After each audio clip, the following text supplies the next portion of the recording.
must ask ourselves tough questions and be frank about the challenges we face.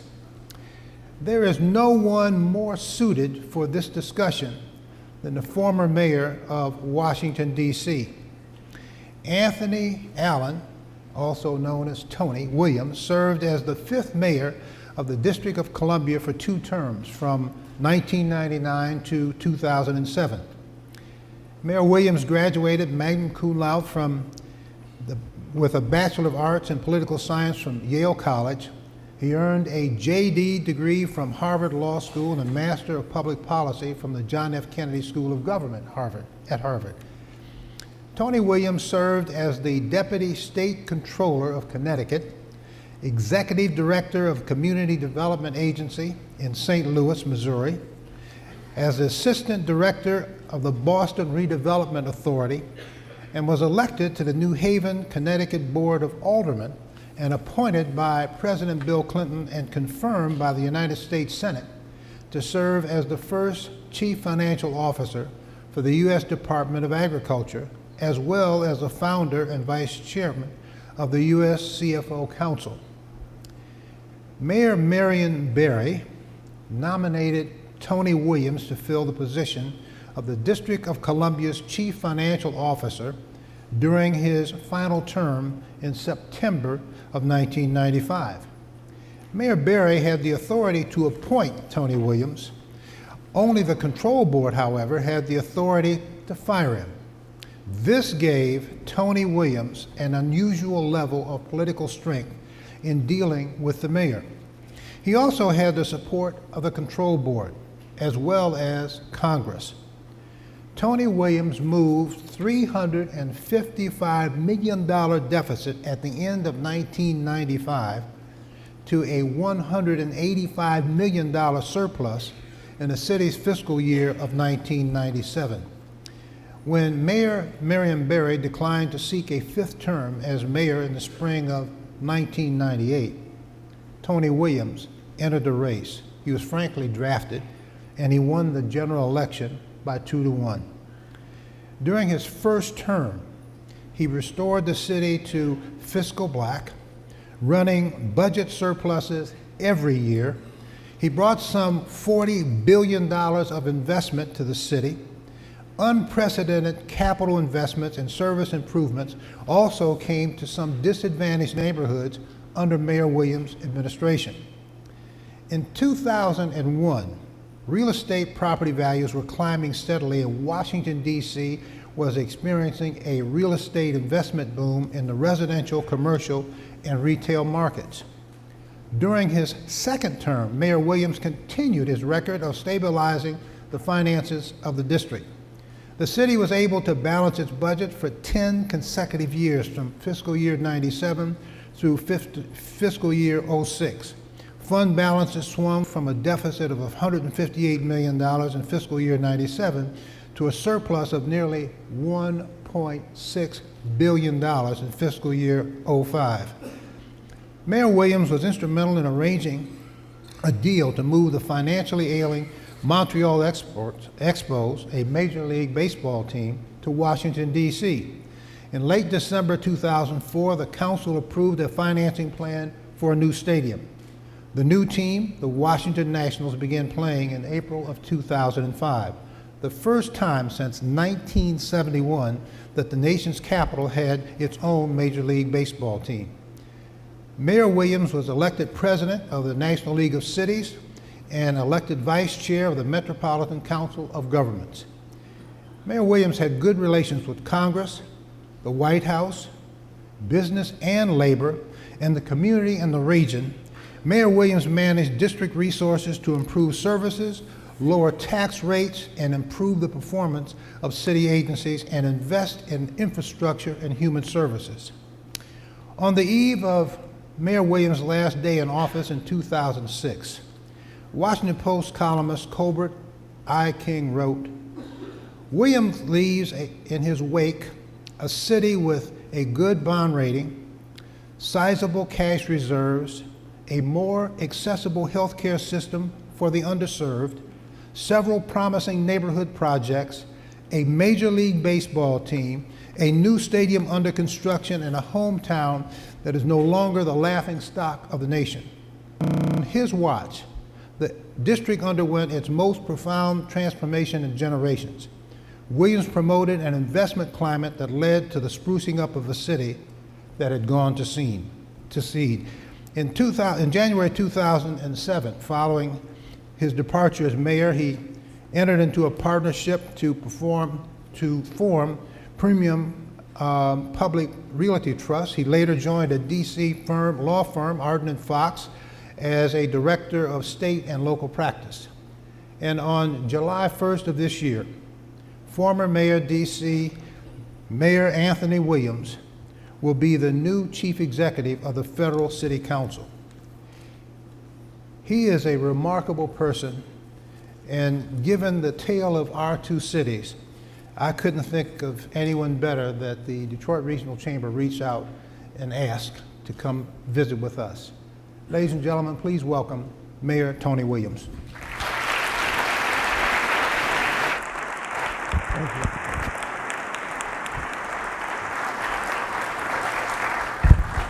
So how's everyone today? Fantastic. Thank you for having me out here at formerly Mackinac, now that I know what I'm doing, Mackinac Island. Not to be confused with Hackensack, New Jersey, so Mackinac Island. And first of all, before I even just salute all the dignitaries who are here, former dignitaries like me who are here, I want to just give a shout out to all the people at the Chamber who've done such a fantastic job in putting this on. Give them a big hand because they've done a great job of doing this. They've got the latest technology, the most sophisticated devices. Like, for example, you can't see, but they have these two screens here that have a countdown for your remarks. But it starts out, it's got like the amount they reimburse me. Then on the bottom it says, this better be good. So I'll try to keep my remarks focused. And as I say this, recognize that, I don't want to be someone who's just like kind of coming in, like Alexis de Tocqueville and kind of giving color commentary, looking for Grey Poupon, right? Because, when I was a mayor, I didn't like people coming in, kind of doing color commentary about me. So I say this with the utmost respect for the city's leadership, for the state leadership, for everyone, the business leadership, nonprofit leadership, who are working really aggressively and productively to move the city forward. On the other hand, you didn't, have me come here to, as my granddaughter would say when you ask her how things are going, oh, everything's fine, because you want me to be candid and to the point, and I'm going to try to do that for you.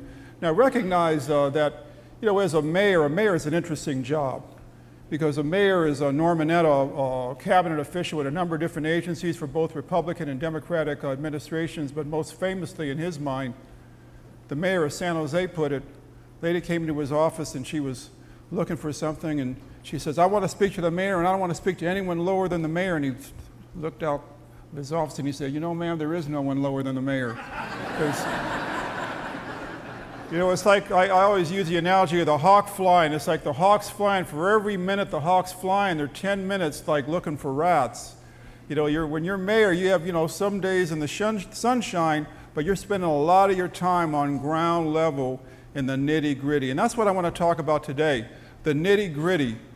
In the wonderful, iconic, magnificent city of Detroit, there are plenty of plans. I just want to talk a little bit from a mayor's perspective, someone who's been through the gauntlet, about how you connect the plans to reality and implementation. The old Japanese proverb, a vision without action is a daydream, a lot of action without a vision is a nightmare. How do you connect the vision and the action together to produce real outcomes, real results for people? So I start out, I got here, I'm a little, as a former mayor, you're low when you're a mayor, and you're a former mayor, you're almost incognito, if people call you ex-mayor, they don't say ex-Captain Kangaroo. He's ex-military. They don't call him ex-Captain Kangaroo. They say ex-mayor. I got this thing. I went to my wife and I were in West Virginia. We were shopping at a Walmart. My wife's a very sophisticated shopper. She's at the Walmart. There was a little old lady who was a Walmart greeter. She was very, very assertive in her job. So I walk up and she looks at me, she goes, I know you used to be somebody. Marion Barry, no, well, God damn it, welcome to Walmart, you know? So, that's kind of greeting you get when you're a former mayor. So with that kind of greeting, no, but seriously, with that kind of greeting, somewhat seriously, with that kind of greeting, when I got here at the Pellston airport, I walked out of I think it was the international terminal. I walked out of the Pellston airport and my jaw dropped because God bless the chamberman, they had this beautiful 1959 Fleetwood Cadillac moored, it's kind of the way to think about it, moored up alongside the quay, the dock, the curb, to take us to the ferry. And we get in this car, magnificent car. This car was Mamie Eisenhower's personal car, only about 90,000 miles on it. You know, beautiful car. We're just cruising down the interstate. And it's really apropos because the analogy I always use with my constituents when I was both CFO and as mayor, to think about the city and think about the forlorn state the city of Washington, D.C. was in when our team came along. And it wasn't just me, it was a number of different people coming together, working together, succeeding together. The forlorn situation our city was in, I used to tell people we were an underpowered, overloaded, badly driven car on a really bad road. That's the way to think about it. I always use that analogy. I'm very, very happy to be here with a lot of people from Detroit, and I can use auto analogies, and people know what I'm talking about. You know, underpowered car, think about it, right? Badly driven, bad road, overloaded. It's a situation Washington, D.C. was in, the situation many, many cities are in. Think about the bad road. So think about the bad road as to think about many cities. People say to me, well, you know, I understand, you know, Detroit is a different city from Washington, D.C. We have special problems. Every city is unique. Every city's got its unique history and culture. But in many, many respects, in many, many different levels, many, many different metrics, the situation in Detroit is similar to many cities, including Washington, D.C. Take the bad road, for example. Take St. Louis, for example. My wife's from St. Louis. We use St. Louis in all of our conversations as the center of the universe because she's from St. Louis. So St. Louis, 1904, celebrating the World's Fair, centennial of the Lewis and Clark expedition, the height of St. Louis grandeur and power. Over 800,000 people, the Olympics, huge extravaganza. The Great Depression, World War II, 1950s, you leave the first cycle of the American city, explosive growth. The second cycle of the American city, decline and disinvestment. And this happened throughout the United States. It happened in Washington, D.C. It happened in New York. It's happening in Detroit. It's happening in St. Louis. Huge outmigration of the city, a vicious cycle, kind of negative flywheel. People leaving because of bad management, bad schools, high crime, racial distancing, federal subsidy of people leaving the city. All these things working against the city. Said in the city of St. Louis, a decline of population of over 800,000 at the World's Fair, 900,000, around 300,000 now. So the population decline you're seeing in Detroit, center city, is really not that unusual. It may be unusual in degree, but not unusual in terms of type. Certainly not unusual in terms of Washington, D.C. An overloaded car in this second era of American cities, before we really started thinking about how to move ourselves into a new phase of growth and recovery, a lot of mayors, God bless their hearts, were advocacy mayors. They were mayors who came out of the social, political movements. Think about cities. Cities are about a social logic, whereas a lot of life is about economic logic. People are making choices according to price and according to cost and according to their own preferences, how they school their children, safety for their families. And those choices don't often work in favor of cities, where in the old days, in the old model of cities, it was a model of social inclusion, a model of advocacy, helping the people. We're moving together, and the needy and the sick and the poor, and all these great promises, but you got to have something to deliver. So that's the overloaded. The badly driven, I'm in Washington, D.C. Marion Barry's a good friend. Badly driven is all I can say. A lot, just really basic stuff not happening. I use the example of Washington, D.C., in the service level. I'm going to talk about the elements of a great city in a second. One of them is city services and just making your city work. When I was in law school, we talked about models of American government, and I was all excited about the model of freedom and the model of equality. And there was one model that the professor wanted to talk about, the model of settled expectations. Sound boring to me. Then I became a mayor. Settled expectations really important. If I'm a resident who wants to invest in a city, a business person wants to invest in a city, just give me settled expectations. If you tell me something's going to take 6 months, if it takes 6 months or less, I'm happy. But if you tell me it's going to take 3 months and then it's not happening, right, because it keeps getting extended and extended and extended, I'm not a happy camper. Remember the days when we had something called the Department of, if you were a business person, you wanted to invest in DC, you came to something called the Department of Consumer and Regulatory Affairs. Sound like a tea party where we talk about regulation, regulatory affairs. You come to this thing, it was like going like the Indiana Jones movie. It'd be like going into the Temple of Doom, just hacking your way through the thicket of regulation and bureaucracy and, and people inattentive. And, I was talking to Congressman Harold Ford. He grew up in Washington, D.C. So someone like Congressman Harold Ford graduates, wants to go get a permit at what we call DCRA. He's about 18 years old. He'd come out, be ready to start a family, be about 35 years old, 40. I mean, that's how long it took to get things done in this place. When this is a bad reputation for this agency, and I became mayor, I said, well, they've got to have some organization. So I went in there, and they had some organization. They actually had a call sheet for all the people who worked in the agency, and the call sheet said, you have reached DCRA. Please give your name, number, and a time you called, and your call will be discarded in the order it was received. So they had a call sheet. So services is very, very important. Why? Because when you think about really what makes a city tick, I always use the analogy or the reference to the public realm. Our cities, the vision for our cities really came as a repudiation of the monarchical European model. People say that Washington, D.C. was designed on the basis of Paris. It really was designed by L'Enfant on the basis of Versailles. And in Versailles, they were looking at the Forbidden City in China. Versailles, the seat of Louis XIV, the Forbidden City, what were they trying to show? They were trying to show in the design of the city the power of the king, order in the chaotic universe. But for the first time in a planned city, Washington, D.C., they were showing the power of the people. The center, roughly, of the city was the capital, the power of the people, this new public realm as opposed to a private realm.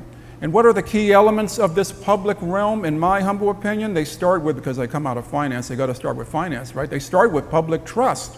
What's all the uproar and all the agitation and exasperation justified over the national debt and the failure to get to the debt limit all goes to public trust and accountability, ability to pay your bills, to settle your claims, public trust. I got to come out of my house, I got to be able to run my business in safety, public safety. I talked about public services and settled expectation, public education, public knowledge. All these things are all part of this public realm. Now, I would argue to you, to get to a vibrant, robust public realm, we all know, and there are plenty of plans on what a great city like Detroit has to do. People talk about high-end manufacturing. If Detroit can't do high-end manufacturing, right, who can do high-end manufacturing? People talk about services and the importance of the smaller as opposed to the larger economy. There was an article in the Financial Times about how, the key to more robust recovery was more kind of creative destruction, if you will. In other words, more creative destruction by having more entropy, more agitation, more development of smaller businesses. Where's the best place for small businesses to grow? Cities. I mean, that's how, the auto industry came together, because there was that density. People came together because they could talk to one another, work with one another. Small businesses, technology, services, all these things. We all know what we have to do, but what are some of the critical steps I think that have to be taken to get there? Some of them are underway. Some of them I think need to go farther. And I think we look no further than someone who many of you know, I know from your work in business, Jim Collins, who I had never read Jim Collins as a mayor, but it turns out I follow a lot of his precepts. So number one precept for Jim Collins is humility and fierce resolve. A lot of people have fierce resolve, no humility. They're in the political business. That's a movie that's not going to play. A lot of people are humble, have no compass, no orientation. That's not going to work. They get along with everyone, but they're not going anywhere. This is being filmed, so keep the car running.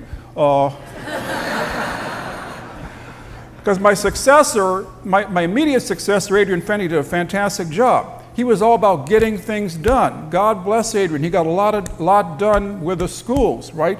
No humility. His successor, my successor once removed, is all about getting everybody on board. It's like getting everybody on board the car, which is great, but the car's not going anywhere. So we need both, humility and first resolve. And the second thing is this notion of the hedgehog. Well, even before I get to that, this notion of before you think about a plan, just start doing things. And before you start doing things, get the very best people. Get people who are smarter than you, the very best people in your organization. And you would think that this is kind of like second nature and this would be something that would kind of automatically happen, but unfortunately, seem to be having a lot of time getting the very best people. And in all humility, recognizing that I may be stepping on some toes, I would just say, with me, it was easy to hire people smarter than me. But for many of you, for many leaders though, find people smarter than you who can second guess you, who can correct you, right? Who can authenticate what you're doing, who can give you an understanding of what's happening in the real world, and very importantly, who can take their own portfolio and make things happen. Which gets me to my next point with government. Make things happen. A lot of people, you talk to people in government, they go, well, I've taken over my position, and first thing I'm going to do is we're going to do a strategic plan. It's going to take about 9-10 months. Then I'm going to come out on the balcony and announce, like the Pope or something, my strategic plan. Then I'm going to figure out what positions I need. Then I'm going to have a process to hire people. By the time they're finished, it's like 2.5 years in. Everybody forgot who they elected, right? Nothing's happening. This notion of what people want, what their basic needs are. What are the 10 things that show your constituents there's light on in the home? What are the 10 things you can do in a short period of time that show your constituents that there's light at the end of the tunnel and it's not a train? It's very, very important. It's very, very important. So with me, for example, it was reopening Massachusetts Avenue because we had closed Massachusetts Avenue. It'd be like closing Woodward right in the middle of town, right, for a year project. And then about 2 weeks before the project's completed, the street remained closed and closed and closed because there was a contract dispute. So I came in as one of my quick wins, and I said, you know what? I went to graduate school, so I'm smart. Here's what we're going to do. We're going to reopen the street. How about that? And then we're going to figure out the contract dispute. And then once we have the contract dispute worked out, we're going to close the street for another week and finish the project. Everybody goes, man, that is so amazing. The mayor is great. Because we're just simple things that show people, right, something's happening. Next thing that I would argue, really, really important, and this relates to the bureaucratic process, is this notion of, and this is where leadership, hiring the best people, protecting your good people in government, this is so important. And you burn a lot of political capital doing this. As Tony Blair mentioned a couple of days ago in the paper, he said, you come into office, not very capable but highly popular, and you leave office, if you're lucky, right, not very popular but highly capable. Because, you burn political capital, and you want to burn political capital on good things. And one of the things you burn political capital on, if you're lucky, is protecting your people. Because remember, you've hired good people, given them a portfolio, judging them on results. You need to protect them because our system doesn't work that way. Our system works when you all are looking for something to happen from the government. Why do we have so many steps? I went to one meeting when I was mayor, and the guy was talking about smart, connected cities. And I was saying to myself, God, I must be a dumb, disconnected city. Because he's talking about using management, using data, and managing with that data and holding people responsible for real performance, right? But what happens in your typical city? First of all, we judge everybody the same way, we manage everybody the same way. You may be a card-carrying criminal, in terms of white-collar enterprises. We're going to treat your business the same way in terms of all the authentication as we do, gold standard platinum business, because we're not really working smart. And the other thing we're not really doing is managing the risk-reward balance very, very well, because what happens in government? Well, what happens is you made a mistake in 1850, we slapped on some rules. Then you did something stupid in 1890, we slapped on more rules. We never got rid of those rules. You just slapped on another layer, another layer, another layer, and before you know it, we're slowing everything down. And also, we're basically taking all the risk appetite out of all of our managers and all of our employees, because they want to manage by the dots, right? They want to say, tell me what to do next, boss. Because, right, we need CYA coverage because we're afraid of making a mistake. As opposed to saying, here's the boundary, I'm going to police the boundary. If you're out there trying to do God's work and make this government succeed better, I'm going to protect you, right? As opposed to telling you to manage by the dots. And this is very, very difficult because the media, oftentimes, no offense, the legislature doesn't think that way because they're all playing gotcha, and it's the leader's job to protect his or her people to go out there and drive and get results. Really, really important. Next feature, the hedgehog. And what does he mean by the hedgehog? It would mean taking your assets, taking what's great about your enterprise, in this case, taking what's great about your city, and protecting that like the hedgehog at all costs. But it's not just protecting it right in a burrow, it's really leveraging it and exploiting it to your maximum benefit because that's your strength. And one of the things I find really frustrating is all the discussion about, you know, the possible and the proper asset financing of various assets, infrastructure assets in the city. I think this is just tragic because the real question ought to be, how do we all make the necessary concessions? How do we make the necessary givebacks? How do we do the necessary readjustments to move the city to a higher and better place? Not who's owning nominally and officially this or that asset. It's really the wrong way to think about the balance sheet and the wrong way to think about going forward. And I can speak from experience because we had an underperforming, under-delivering hospital in the city called DC General. And if you were poor in the city, basically there was a history of segregation in the city. You basically were relegated to the poor person's hospital, right? And you had to go to the poor person's hospital. And what I said is we're going to change that. If you're poor in the city, you should have the opportunity to go to any hospital in the city and get primary neighborhood-based care, and that's what we did. Everybody thought it was horrible. Everybody tried to run me out of town, and yet now everybody says it's one of the greatest things that ever happened, right? Because we took a potential asset, really leveraged it, and made it better. But to do this, you have to be bold. To do this, you have to be a little crazy. To do this, you have to really confront harsh reality. And that's the other thing I think somewhat disappointing, a little bit tragic, is that we spent a lot of time through this consent agreement, spent a lot of time talking about how to arrange the deck chairs, as opposed to really pointing to the vision of where the city has to be and the value gain as opposed to the value loss in the intermediate time. Really, really important to act crazy, really, really important to take risks. And I'll leave you with this story of acting crazy and taking risks and the ultimate payoff.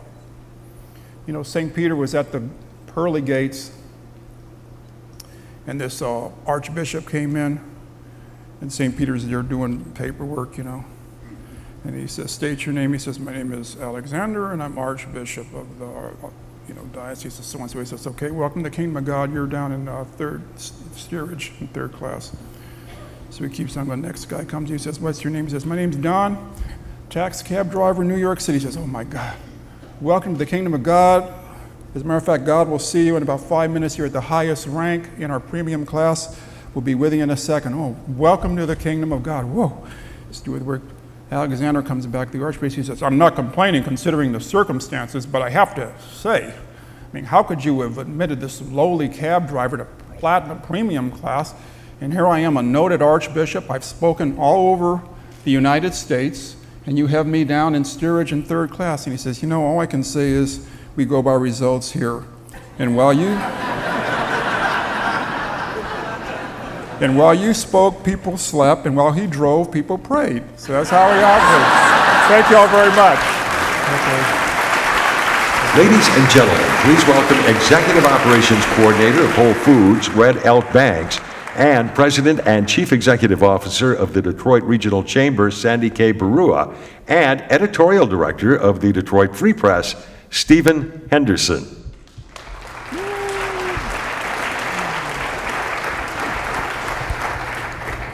So, Mayor Williams, there was something you said that I wanted to start with. You were talking about leveraging political capital and sort of private assets to make them work for cities. It seems to me that that really is the key ingredient for good governance in a municipal context. That's sort of the linchpin between private investment and public good. Yeah, I think when you're leading a city, you're really I keep talking about this public realm thing, this notion of the community.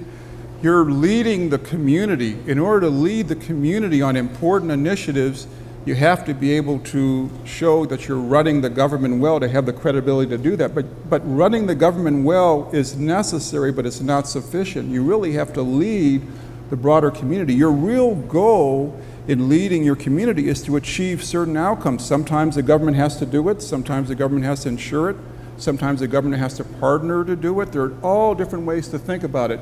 You can't be trapped in I think, 18th century model of government does this exclusively and you do that exclusively, because we're no longer in that world anymore. Right.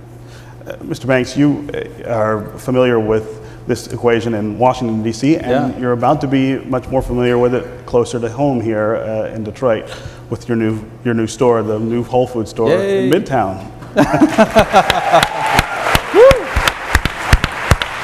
There we go. We've got the first unveiling of the international debut. That's right, yes. The 3D rendering of that store. Right? Yeah, it's not in color. It won't look quite like a spaceship when it's done. But this is our early rendering of our store. It's going to be about 21,000 square feet, right in the heart of Midtown. Right. New construction. Yeah, brand new construction. Yeah. In fact, my 8-year-old son, we drive past this site a couple times a week, and he has become obsessed with watching the construction at this Yay. site. So he will be a shopper at the store soon. You said something interesting to me earlier. You said that you get a lot of questions from people in other places about why Detroit, why are you coming here? Talk me through that decision. Well, on some level, it's real easy for us because we look at where are people talking about food. You look at things in Detroit like Eastern Market, right? One of the largest open air markets in any city in the United States. Long running. You go see it on a Saturday. There's people selling flowers. There's people selling produce. There's people selling meats. Seafood. Pickles, whatever you want, you can find it at Eastern Market. So number one, you can see clearly that there's a big interest in food in Detroit. You couple that with the rise of urban agriculture, organizations like the Greening of Detroit, lots of folks that are actually getting interested in growing their food, getting connected to where it's at.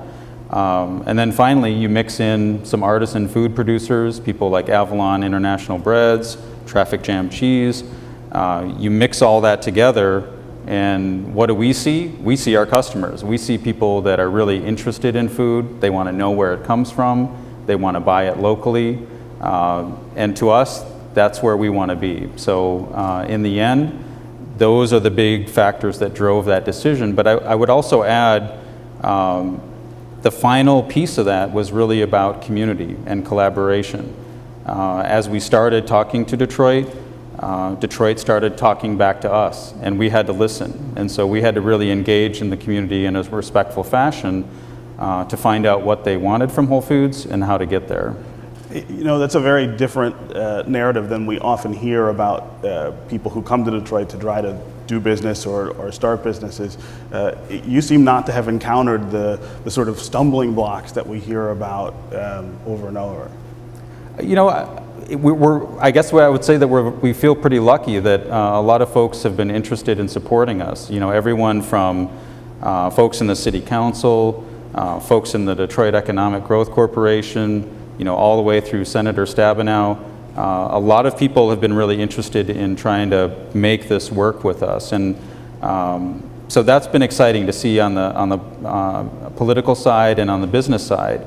But I think more heartening to us has been when we started to engage and have discussions with people in the community What did they tell us they wanted? They tell us they wanted us. They said, you know what, if you're going to come into Detroit, don't bring a half Whole Foods, bring a whole Whole Foods. You know, bring your A game, and you know, don't dumb it down for us. We want fresh access to food. We want respectful service. We want clean stores. Those are things that we think we can deliver in spades. So when we heard that, when we heard the community say that's what they're interested in, that really kind of galvanized us and said, all right, we need to get in here, act a little crazy, and get some results. You know, if I could just say, you know, when they located the first Whole Foods in Washington on P Street, which is now one of the highest performing right in Mid-Atlantic, if not the East Coast. The neighborhood was so bad. You talk about, oh, you know, we're in the worst situation in any city in the universe.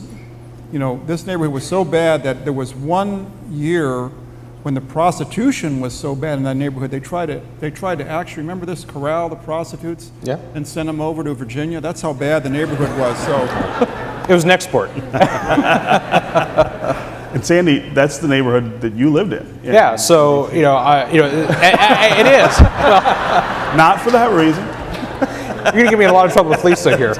So, the one thing that the four of us have in common is that we have all some sort of connection to Washington, D.C., and I was born in Washington, D.C., and I've been in and out of Washington, D.C. pretty much my entire life. And, 3 tours of duty in D.C., and, my parents they lived for a while on 14th Street in D.C. Shortly before I was born.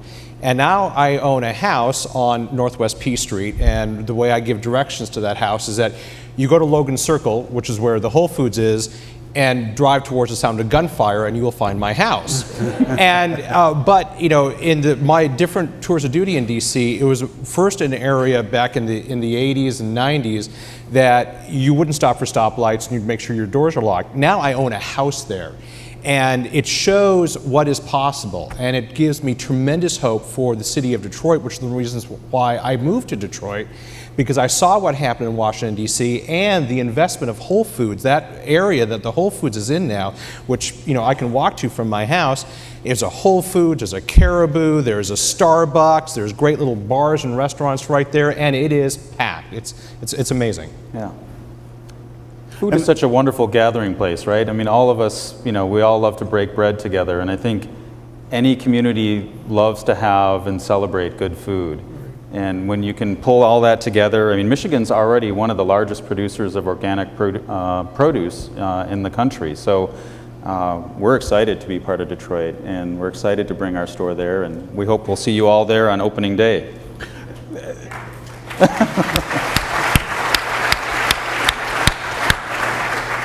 Sandy, talk about the business community here in Michigan and Southeast Michigan, sort of the outlook for not just things like Whole Foods, which will certainly transform the area where it is, but for the city as a whole, which still has enormous challenges in terms of neighborhoods, in terms of leadership, in terms of finance. I mean, this gives you hope, but what keeps you up at night sort of worrying?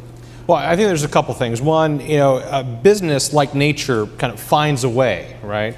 And you're definitely seeing that in Detroit. Now, there's things that are enabling that. Obviously, the resurgence of the auto industry is helping us kind of get the spring back in our step, right? The groundwork that the governor and the legislature have done kind of on a statewide level has helped us. And obviously, we have problems in the city of Detroit, but businesses are finding a way to overcome that. You look at Blue Cross's investment downtown. You look at companies like Deloitte and Quicken and others bringing jobs back into downtown. They're finding a way.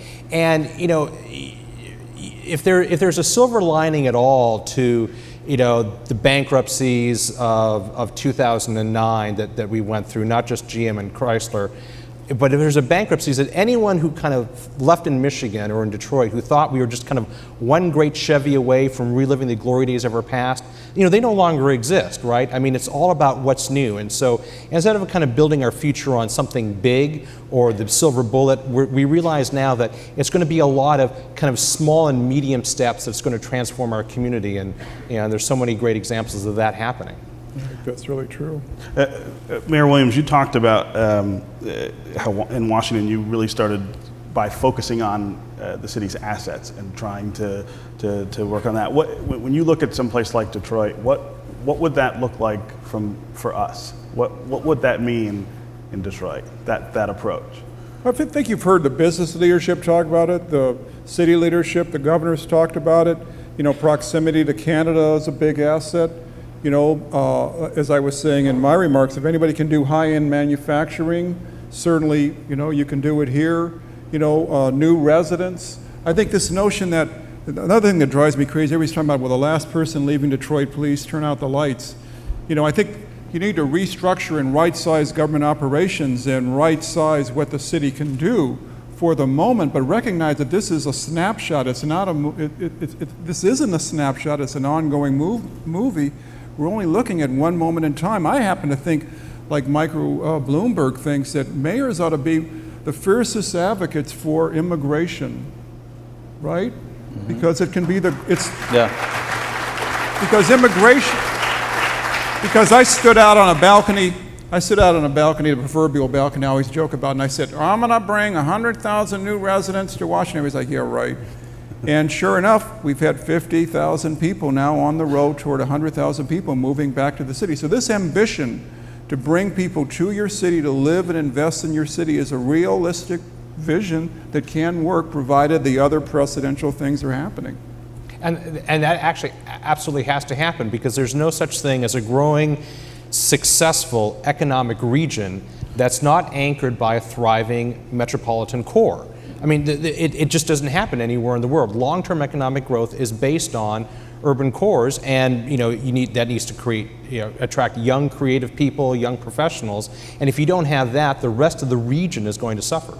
And I think the mayor has talked about that and has caught trouble for that, talking about what's the realistic framework and size of the city government and what people should expect, and I think that is right, but that doesn't exclude an ambition down the road over the longer term for the city to grow in population. Right. Is Washington actually growing in population? Mm-hmm. It's not. There's no net out migration any longer. It's growing. Growing in population. People. Yep. And you did that. You think largely with immigrants. Well, people not immigrants overseas, because we've got such restrictive policies in our country for reasons ranging from 9/11 to xenophobia to stupidity to everything else, in my humble opinion. But you know. Not to be direct, but you know. But in my case, it's like, you know, we had this thing, a lot of people fall prey to the woe is me thing. So in our thing, the woe is me was, oh, the federal government, you know, they're in our lives, they won't let us do this and that, and all that's true. But my attitude is, you know, I got to play the game with the cards I've been dealt. So what are my cards? You know, what do I have? What can I really play? What can I really bluff to try to move on? And one thing we had tourism. All the tourists come to Washington, D.C., they spend all their time in the mall. So one project was, how do you get them off of the mall into the downtown where I can collect sales tax? Not to be direct and crude, right? Sure. The other was bring new residents, because new residents pay, I think, too high, but they pay income tax, so bring them to the city. Right. It's the same thing you would calculate it here. Look at the balance sheet, look at the assets. How can we really leverage and exploit them? Right. And you were saying in your remarks, you don't feel like the consent agreement that we've been fighting about for some time gets quite to that point where you're talking about the growth model that will really put the city back on firm footing. I really think it's ridiculous.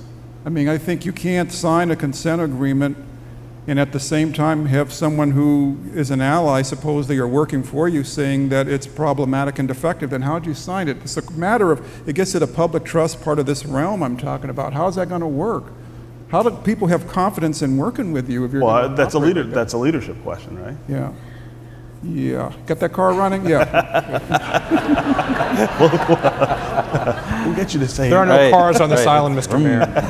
I just think this is a confront brutal reality. In order to get to a better place, we're all talking about this is a great, iconic American city with a fabulous future in the hearts of every American. we'd all be speaking German but for Detroit. This is an important city, okay? But to get to its full,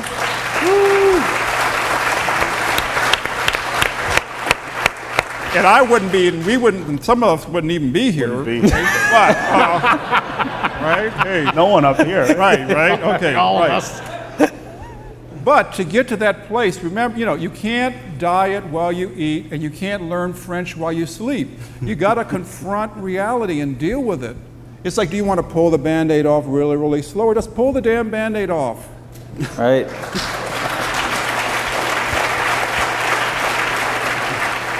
But you can eat organic while you eat, right?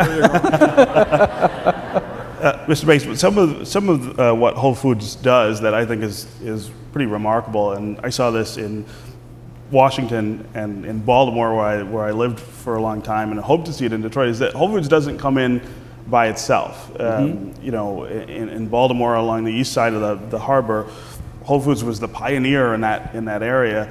Now there are all kinds of other things over there in terms of hotels, condos, restaurants, things like that. Is that, I mean, obviously that's the model that you guys use. How optimistic are you about that here in Detroit? Extremely. I mean, we wouldn't be coming into Detroit if we didn't think the same thing that the mayor just said about Detroit. I mean, it's a beautiful, iconic city. And it is great. It is great today. We're excited because we see a lot of folks that are really interested in developing the entrepreneur side of food. And, there's a lot of Detroit pride, there's a lot of Michigan pride in people in this state, in the city. So when we come in, we're already looking at how do we ramp up our Detroit supply chain. We're already looking at, we've probably hired 15 or 20 Detroit residents already in our stores. Sometimes people forget that we've got 5 stores already in Michigan. We've got 800 plus team members. We've been in Michigan for 19 years. We already dedicate produce buyers here because we're interested in developing those relationships with Michigan farmers. The thing for us is we're only successful if the local and regional food economy is successful. So we use our stores as platforms to showcase that and really spur entrepreneurial development. We have a local producer loan program, so I think as our company, we've given out close to $10 million since that program has started to kind of help local producers scale up and get ready, to start doing business, not maybe just with 1 or 2 stores initially, but then eventually scale out. Jessica's Natural Granola started in Birmingham, Michigan. We brought that product into our stores here. Now she's across all of our stores in the region. Garden Fresh Salsa, which you guys heard about, was another organization that we got started in. They make great salsa, by the way. Jack's Special is my favorite. Now they're nationwide. They're bigger than us now. They're all over the place. So a big part of our business model is how do we take local entrepreneurs, take small businesses, and help them scale up with us. And I think that's a real beauty of Whole Foods Market. That's what you're saying gets to one of the real challenges that we've had in Detroit, which is that you guys are coming into an area that is already experiencing sort of a bounce back. Midtown's got a lot of natural sort of advantages right now and growth. I think there are people, though, who if you live out far on the east side or on the west side, areas that are much more distressed, I think you wonder, what will Whole Foods locating here do for me? Why will that change my Detroit reality? But you're sort of speaking to some of that in terms of the to use a term that the governor likes, economic gardening for businesses that are already in the city and growing that. Yeah. I mean, we want Whole Foods Detroit to be a city where everyone, or a store where everyone can shop at. I think our CEO put it best when he said, we're opening this store to confront the issue of affordability and accessibility. We're coming into Detroit because we think we can be price competitive. There's a way to shop Whole Foods Market. If you buy the most expensive product that we have to offer, you'll spend some money. But if you come in looking for good value in our bulk departments, you come in looking for healthy grains, you come in looking for local seasonal produce, the stuff that actually is better for you, healthy eating, then you're going to see that we have really great value. So, you know, we've done a lot of outreach on the east side. We've been in the southwest. We've talked to a lot of residents there. We're actually already hosting classes about how people can get to know who we are, what our quality standards are, what they mean, because I think that's brand new for folks. Even though we've been in Michigan for a long time, there's a lot of folks in Detroit that haven't experienced our stores yet. So understanding that quality is kind of a defining factor for us. And when you walk into Whole Foods Market, you know, we've kind of got a line in the sand that you're not going to find artificial colors, artificial sweeteners. So a lot of that's new for folks. And so we've got to educate. And we opened an office right on Woodward. Right. We're doing classes there right now. They've been smash successes, so much so that we're going to continue to do them really all the way up to the store opening, because we think we have got an opportunity in Detroit to educate people about what good quality, you know, food is, and they want it. They're hungry for it, literally. You know, both, you know, they want to eat it and they want to learn about it. Right. So that's why we're excited about Detroit. You know that go ahead. I was going to say, Stephen, the last time Mayor Williams was in Detroit and we had a chance to talk, you know, he made a really compelling point about, you know, the neighborhoods. And, you know, certainly neighborhoods in Detroit, a lot of them are so incredibly distressed and under tremendous pressure. But when you're in a revitalization mode, and Mr. Mayor, you talk about this very eloquently, you got to focus on your strengths. You've got to build from your strengths. And, you know, we are in a situation where we're rebuilding, so we've got to prioritize and kind of focusing on areas. Like, we've done a great job with the riverfront. I mean, the Detroit riverfront is becoming this beautiful place now. You know, the Conservancy's done a fantastic job. Midtown is becoming a place of activity. Downtown is becoming a place of activity. There's other places, you know, so let's focus on those strengths. And you talk about that very well. Yeah, I heard people were talking about that last night. I mean, you got the waterfront, attention on the waterfront, Woodward Avenue, great streets, another part of a great city. At downtown, clearly got things happening in the downtown. Be farther along than we were when we were at our rep. I mean, you have a baseball team with a loyal fellowship. I mean, you have a football team with a sane owner that's actually performing.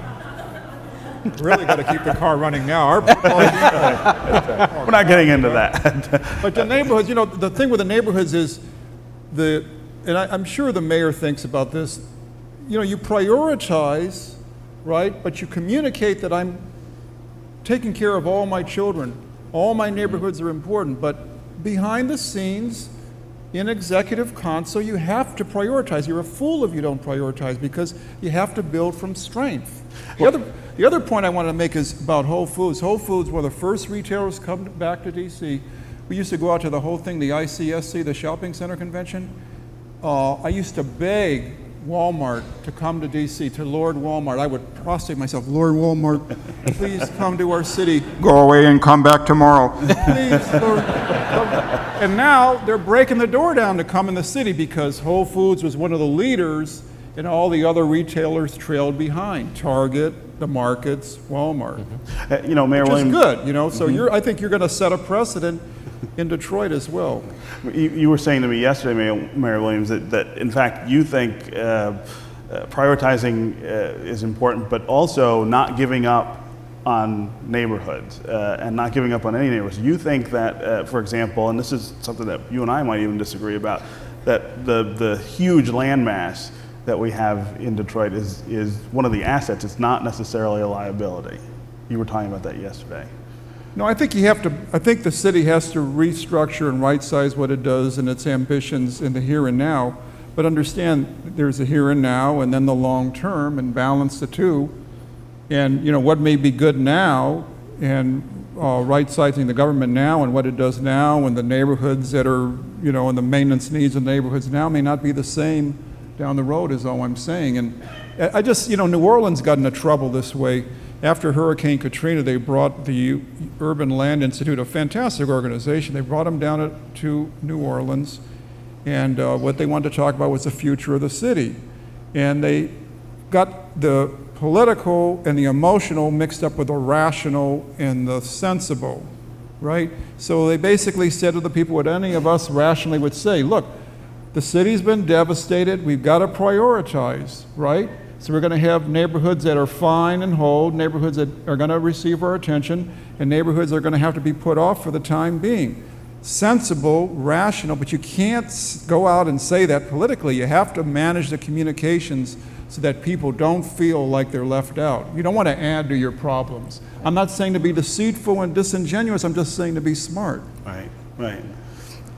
Mary Williams, I'd be remiss if I had you up here and didn't ask you to talk about the importance of schools and education in the equation, not only in DC but in cities elsewhere. You took a very aggressive stance on that in Washington. When I came in, the unions didn't support me, and I left, had solid, tremendous union support. I'll never forget it, I never in my wildest dreams thought I would have had their support, but I thought what happened was I earned their respect because I grew the economy. But in order to grow the economy, at the beginning, everybody had to make concessions, everybody had to give up something at the table.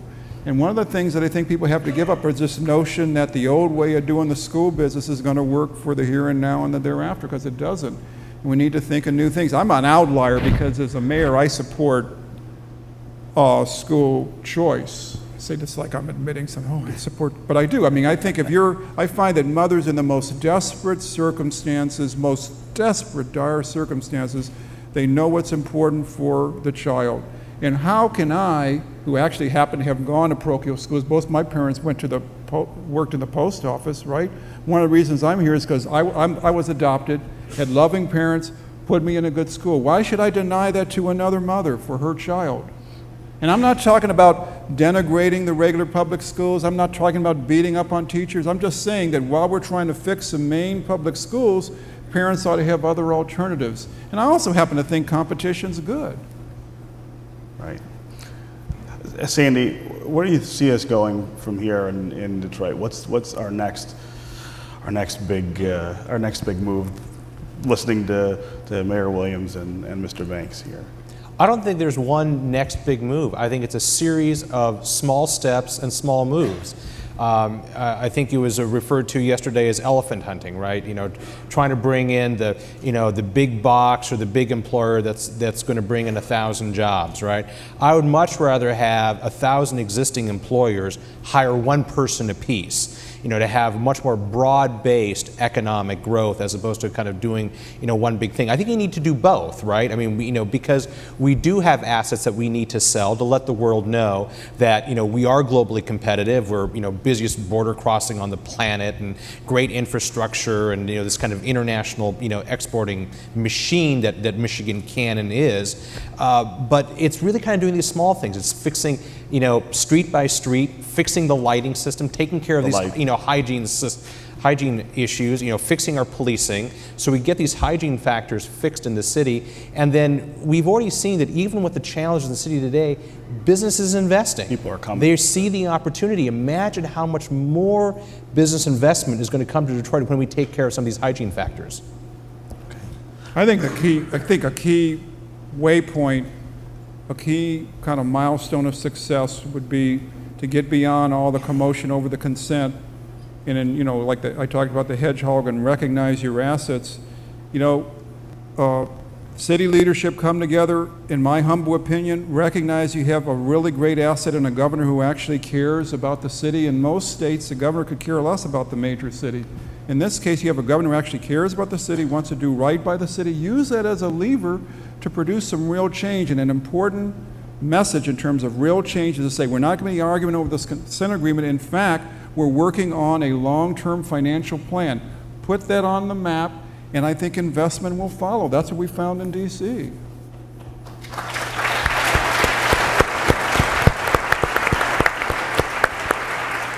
We're out of time. I want to thank you guys for being here. Thanks, everybody. Sandy, Yeah, take it away. Thank you very much. That concludes this program. And Steve and I've learned a lot of things out of this session. First of all, I've learned that Mayor Williams, you can dress down really well, because last time I saw you in a very finely tailored suit. And Red Elk, last time I saw you, you're in an apron. That's right. So you clean up real well. Thank you. And happy anniversary to Stephen and Christine. It is Stephen's anniversary. I don't know. I'm sure Christine's out there. Okay, so here are your lunch instructions, folks. This is very important. We have 3 options for you for lunch today. First option is JP Morgan Chase is hosting a lunch focused on veterans, and this is the session that the governor talked about, and